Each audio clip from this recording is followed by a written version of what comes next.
Hello everybody, I'm Chris with Cali Moto TV. Welcome back to the channel. Welcome to today's video. We have something very special. This amazing Porsche GT4 RS.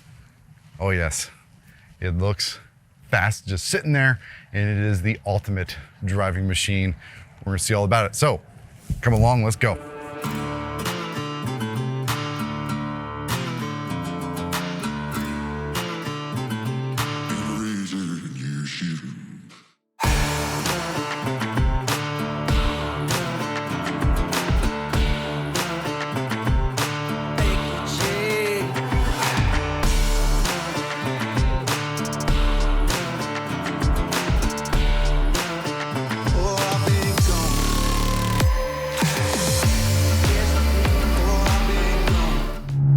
The GT4 RS. This is 2023, correct? Yeah.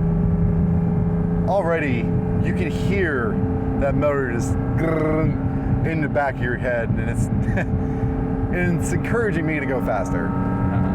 And we're in manual mode. Oh my God.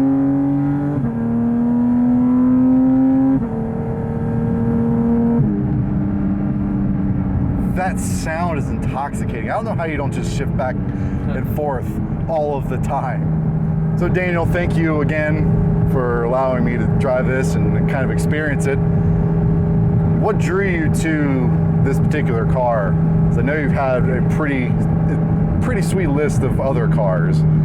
Yeah, so basically, there was a point in my life when I was lucky enough to have a GT3 991 and a GT4 at the same time. Yeah. So I will jump back and forth from one car to another, and I always love how agile the GT4 felt. You know, I like the smaller footprint. I like how I could just toss it around from corner to corner, and it just felt so balanced. But then I would get in the GT3, and I loved the engine and the transmission. The transmission was so responsive. The PDK was just an insane transmission. I think it's something you have to really experience in order for you to be able to know what it is about. You know, a lot of people think it's just another automatic, but it's far away from being another automatic. So there was a point when I saw video and some photos leaked from a test from Porsche at Nürburgring with what it looked like to be a GT4 RS. Okay. So I went to the Porsche dealership, and I was like, I just saw these photos. I don't know if it's gonna happen or not, but I want to be on the list for that car. Right. And they're like, well, you're number 2 already. So I was the second person. Wow. Somebody actually beat me to it. And, you know, we didn't know if it was going to have the GT3 engine back then or not. Okay. It was just it just seemed very radical that Porsche would do it at the time, especially with the Cayman having a 911 motor being wow, you know, it was the craziest thing ever. But now that they decided to do it, I was like, yeah. So it was a interesting process. That's cool that you're number 2. So that, I've heard it's been a nightmare trying to get this GT3 RS and other GT higher end Porsches unless you're already on a list somehow. Yeah. Yeah, so I mean, I think before even the official release of the car, I had been on the list for almost 2 years. Oh wow. Yeah, 2 years before they even announced that they were gonna actually the dates of production or anything like that. Right. Yeah, and then I had to wait some other time for when I got to spec my car. I got to, choose every option. So how long did that take from the process of you inquiring about it to actual delivery? Oh man, it was over 3 years. Holy crap. Yeah. And we get mad when a motorcycle that I ordered back in a year ago takes an extra month or 2. Yeah. So it was a long time waiting, but you know, I think it was just something that I really desired. Yeah. You know, it was frustrating at times. You know, there's times when you're like, man, should I still do this or not? But you know, then the car came out, the reviews were great. I'm like, well, I want to experience that. Yeah, I can definitely see why. The production type Ducatis, they're good, but they're not nearly what a freaking Superleggera is. Yeah. Or even the R. When you go to those top tier type bikes, everything works better together. And You can really feel that with this car as well. But I don't know, I've driven different ranges of Porsches and they all sort of seem buttoned down no matter what they are. It's just what level of crazy do you want? This is a little bit more crazy. Yeah. I'll tell you what, the transmission, the confidence you get. Oh my God. It feels like it's just on rails, right? It sounds insane, but it's not intimidating by any stretch. Like there's some cars you get in and they're just like, oh my God, yeah. It's like you feel the power, it makes you shake. This, you could do these corners with one hand if you really wanted to, but I can't get over the shifting. Coming from, even though it's a little bit older, the F1 style dual clutch from the Ferrari to this is a little more refined and I believe has a little bit more, I don't say feel, but it's sort of what that is. Like there's a slight clunk, a little slight harshness to it that still gives you that mechanical experience, like when you have a manual and you can feel it click into a gear or something like that.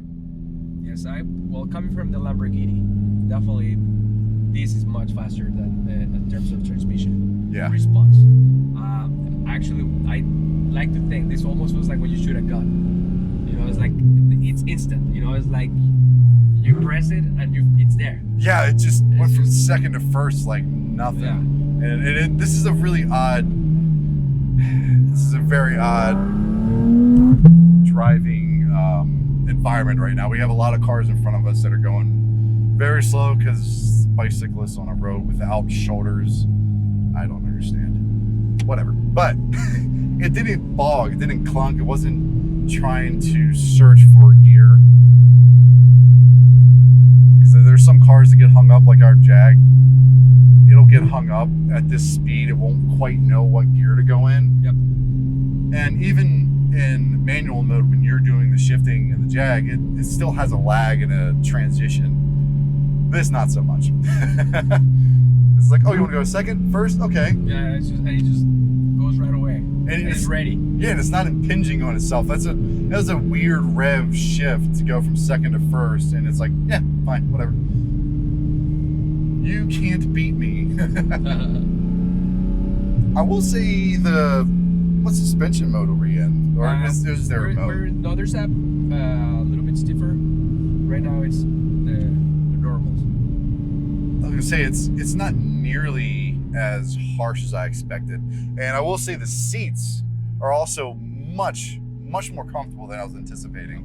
I've heard people say they're harsh, they're unforgiving. Honestly, we talked about the M4 carbon seats.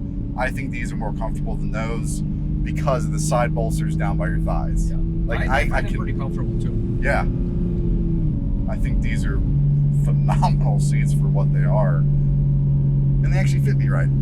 Some seats around the shoulders, they pinch right underneath my shoulder blade, and it's just becoming a painful mess. I think this is a car that's just the perfect merge between a drivable car and a race car.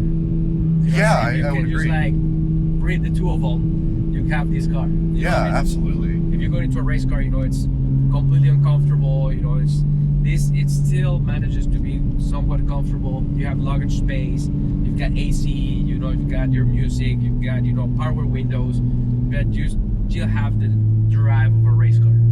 Yeah, the noise. Like, I keep droning it down just because we're not really doing much as far as driving goes, but I find myself wanting to power down and power back through the gears. What's interesting is like it's almost like a manual where you just want to row the gears yourself. Yes.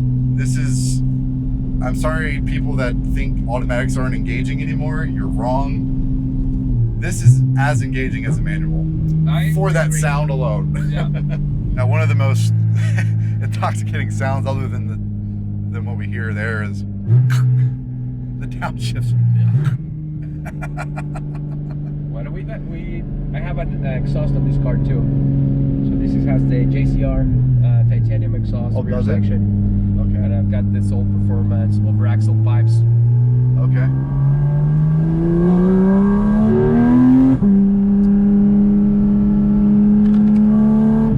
Gotta love when you have a car that can paint within the lines on a tight road. Yeah. We're never gonna open it up enough for this run, but if you want a GT4 RS and can drive it slowly, this car will allow you to drive it slowly. It definitely sounds very unhappy about it. But as you're talking about this being a more nimble platform versus the 911, I can see that, especially in this type of environment, because this road is really narrow. There's a lot of overhanging brush, and the rocks come at you quickly, and then you obviously have the oncoming traffic, and it doesn't feel too big for this space. Where the only time I've felt that is on a motorcycle. So that says a lot about the footprint of this thing. Give them a little space. Beautiful city as you come down the hill.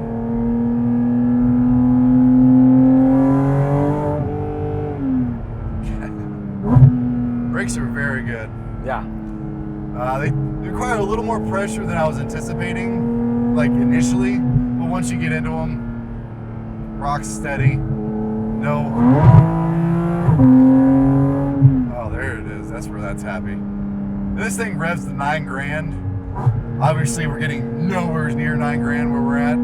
Yeah, and it like starts to sound much aggressive, like at around 6,500, 7,000. Yes. That's where.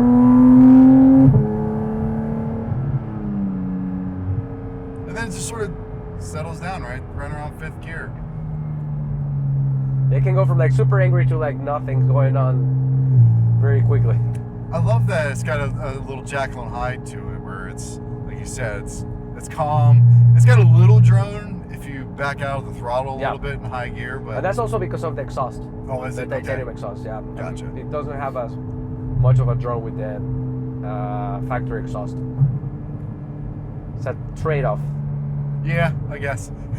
You said you drove out to Texas? Yeah, to Austin. Did you have this exhaust on it? I had the over axle pipes. Okay. But it was the car is loud. I mean, it gets to you, especially after hours driving the car. I bet. Yeah, it's just that induction noise.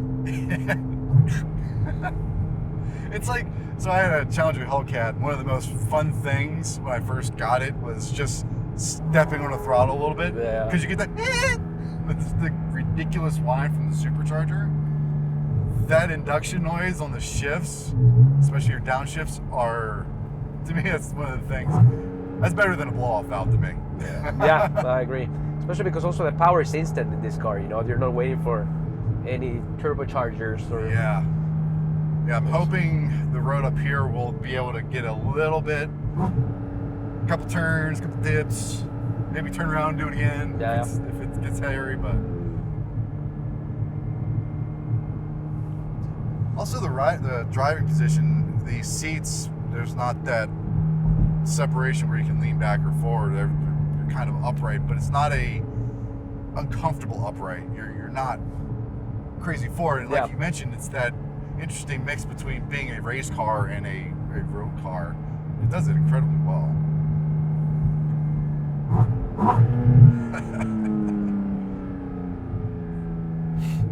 Like on bike crime.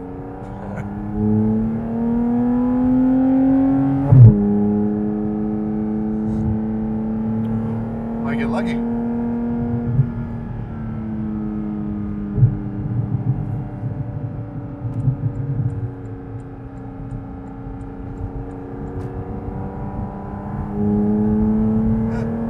Of course. Yeah, let's let him get up away a little bit. Yeah. Wanna do launch control? Do I want to do launch control? Yeah. I mean, I'm not going to say no to that. You know how to do it? I have no idea how to do launch Just control. step on the brake, Okay. start accelerating, and then the RPMs are gonna start going high, and just let the brake go. No, all the way up. Oh my god.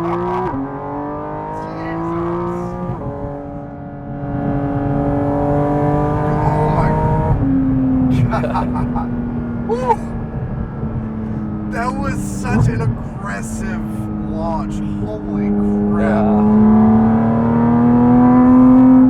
You put your head on the seat, on the back of the seat, you know? Holy shit. I've been launched off an aircraft carrier before. That was almost as violent.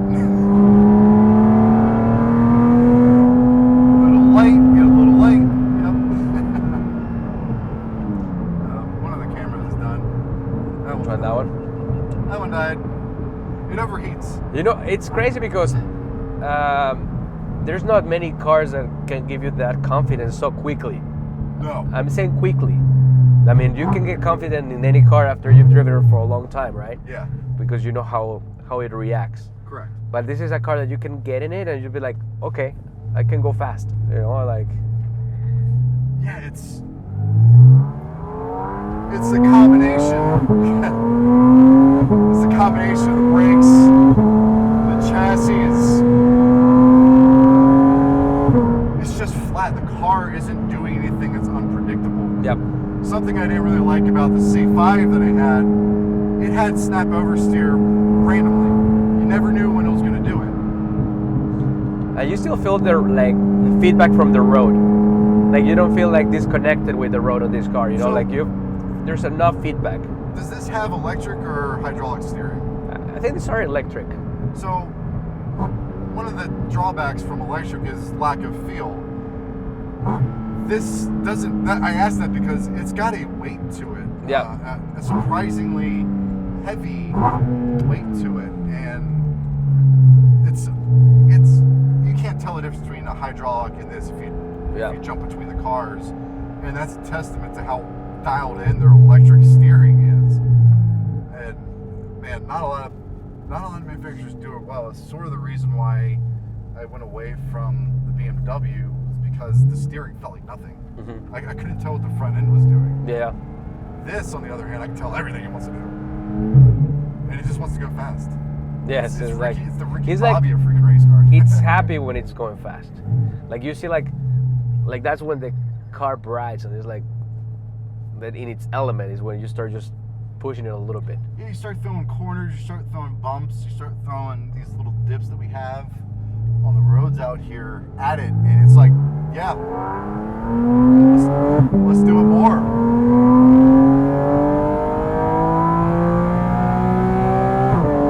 There's $8,000. I let it go tonight. Jesus. Yeah, you can let it hear the red limiter a couple of times to hear it too. It's cool.